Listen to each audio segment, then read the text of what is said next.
तो अब तक हमने ये श्रृंखला में भारत के 400 साल का एक इतिहास जाना। जनपदों से चलाए गए जो 6th सेंचुरी बीसी 2500 साल पुराने सिक्के से लेके हमने पिछले एपिसोड में कास्ट कॉपर कॉइन जो कि 2nd सेंचुरी बीसी या 1st सेंचुरी बीसी में चले तब तक का 400 साल का सफर हमने जाना है। प्राचीन भारत के इतिहास समझने के लिए सबसे एक महत्वपूर्ण साधन है, वो है सिक्के। अगर हम हमारे भारत का 2500 साल पुराना इतिहास देखें तो बहुत ही कम हमको अन्य साधन द्वारा वो इतिहास की जानकारी मिलती है। कुछ धर्म ग्रंथों में लिखा गया है, कुछ बाद के रिटन पुराणों में लिखा गया है, कुछ शिलालेख भी प्राप्त हैं, पर उस समय का अधिकांश इतिहास वो जिसको हम डार्क एज कहते हैं, जिसके बारे में बहुत ही कम जानकारी हमारे पास है। लेकिन वो इतिहास जानने का सबसे महत्वपूर्ण साधन भारत के सिक्के हैं।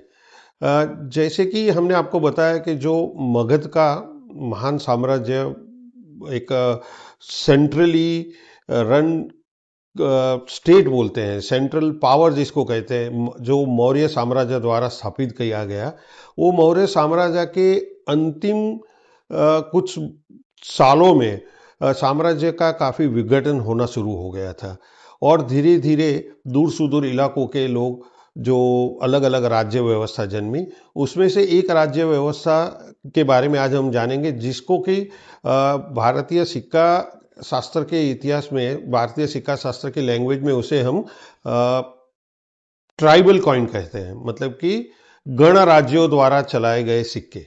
ये गण राज्य क्या थे, इनकी व्यवस्था क्या थी, इसकी जानकारी हमको मोस्टली सिक्कों द्वारा ही प्राप्त होती है। ये कास्ट कॉपर जो कण्व या तो शुंग वंश द्वारा चले होंगे, उस समय पे भारत के नॉर्थ वेस्ट में, पंजाब आदि प्रांत में या फिर गंगा दोआब के जो क्षेत्र है, वो क्षेत्रों में सब अलग अलग गण राज्यों का हमें उल्लेख मिलता है सिक्कों द्वारा। उसमें से कई गण ऐसे हैं कि जिनका उल्लेख हमें महाभारत और रामायण आदि में भी मिलता है, लेकिन वो उल्लेख हमको मिलता है, जो उनका प्रमाण हमको उनके सिक्कों द्वारा मिलता है। तो ये गण कौन से थे, उनकी राज्य व्यवस्था क्या थी, उसके बारे में हम यहाँ बात नहीं करेंगे। हम बात करेंगे जिनके सिक्के प्राप्त हुए, जैसे कि औदुंबर है, कुनिंद गण है, अपना राजन्य है, वृषिणी है।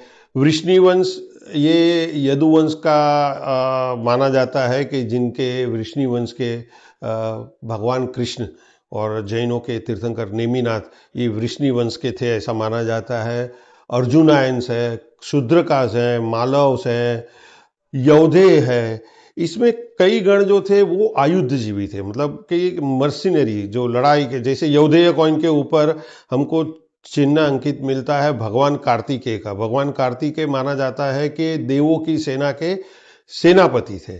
और इस तरह के सिक्के जो हमें प्राप्त होते हैं, उस द्वारा हमको ये जानकारी मिलती है कि मौर्य साम्राज्य के पतन के बाद में जो नई व्यवस्था जन्मी, जो भारत में नए एक राज्य व्यवस्था जन्मी, उसमें से एक राज्य व्यवस्था गण राज्यों की थी, जिनके सिक्कों की आपको अभी इस स्लाइड के ऊपर अलग अलग गण राज्यों के अलग अलग सिक्के हम दर्शाने का प्रयास करेंगे। गण राज्यों के ऐसे सिक्के हमको मिलते हैं, इसमें शायद ऐसी व्यवस्था होगी कि गणों द्वारा चुने गए प्रमुख को या तो राजा को, जिन्होंने जो सिक्के चलाए, जैसे कि एग्जांपल एक गण था औदुंबर, उसके हमको अलग अलग सिक्के मिलते हैं जिसके अलग अलग रूलर के नाम मिलते हैं या तो प्रमुख के नाम मिलते हैं, शिवदशा, रुद्रदशा, शिवदत्ता, इस तरह के अलग अलग नाम के हमको सिक्के मिलते हैं। कुनिंद गण है जिसका अमोघभूति ये नाम का हमको सिक्का मिलता है। राजन्य गण है, वृष्णि गण है, वृष्णि गण में भी हमको जयस और युग धर्म ऐसे ऐसे अलग नाम के सिक्के मिलते हैं। अग्रोदका जैसे मैंने बताया, अग्रवालों की जो जन्मभूमि है वो माना जाता है। अर्जुनायंस थे, शूद्रक थे, मालव्स थे, सीबी जनपद था, यौधे मैंने बताया आपको, पौरव थे, फिर उसके बाद में मद्र, जिसको महाभारत में कर्ण को मद्र का राजा बताया गया है। कुकुटास थे, कड़स थे, काफ़ी जनपद थे, ऐसे काफ़ी जनपदों के नाम मिलते हैं। हम तो इसमें उसी के बारे में बात करते हैं कि जिनके सिक्के ज्ञात है। और ये सिक्कों की आपको अगर ज़्यादा जानकारी चाहिए तो बहुत ही एक प्रख्यात विद्वान है डॉक्टर देवेंद्र हांडा जी, उनकी एक बहुत ही प्रसिद्ध पुस्तक है और जो अभी हिंदुजा फाउंडेशन ने उसको पब्लिश करी है, वो पुस्तक मैं आपको ये स्क्रीन पे दिखा रहा हूँ। वो पुस्तक आपको आसानी से मिल जाएगी कोई भी बुक सेलर से। अगर आपको उसके बारे में ज़्यादा जानकारी चाहिए, वो बुक खरीदिए, उसमें काफ़ी डिटेल में आपको डिटेल मिल जाएगी। हमें कई ऐसे कमेंट मिलते हैं फ़ोन द्वारा, प्राइवेटली या ईमेल में, कि आपने इसके बारे में नहीं बताया या उसके बारे में नहीं बताया, जो कि अच्छा है, हमको कमेंट अच्छे लगते हैं। लेकिन हम सबको बताना चाहते हैं कि ये हम सिर्फ प्राथमिक जानकारी, जिसको बोलते हैं कि प्राइमरी इंफॉर्मेशन देने का ये प्रयास है। जिनको इसके बारे में ज़्यादा जानकारी चाहिए, उनके लिए विद्वान है, उनके लिए अलग पुस्तकें हैं, उनके लिए अलग वीडियोज़ हैं। हम उसमें जाने, उसके डिटेल में नहीं जा रहे हैं। हम सिर्फ सामान्य जन या जो एक प्राइमरी कलेक्टर है, जो नया कलेक्टर कॉइन्स का है, उसको जो प्राइमरी जानकारी मिले, जितनी हमारी समझ है उतना ही बताने की हम कोशिश कर रहे हैं। डिटेल में जाने की, या तो विद्वानों का मत मतांतर, या तो कोई अति विद्वतापूर्ण बातें करने का कोई प्रयास नहीं है। ना ही वो मेरी कैपेसिटी है और ना ही हमारा बताने का वो प्रयास है। पिछले जो हमने वीडियोस किए थे पंचमार्क कॉइन के और कास्ट कॉपर कॉइन के, उसमें आपका जो हमें प्रोत्साहन मिला है, आपके अच्छे कमेंट्स मिले हैं, आपकी पॉजिटिव सूचन मिले हैं, उसके लिए मैं सभी का बहुत बहुत धन्यवाद करता हूं।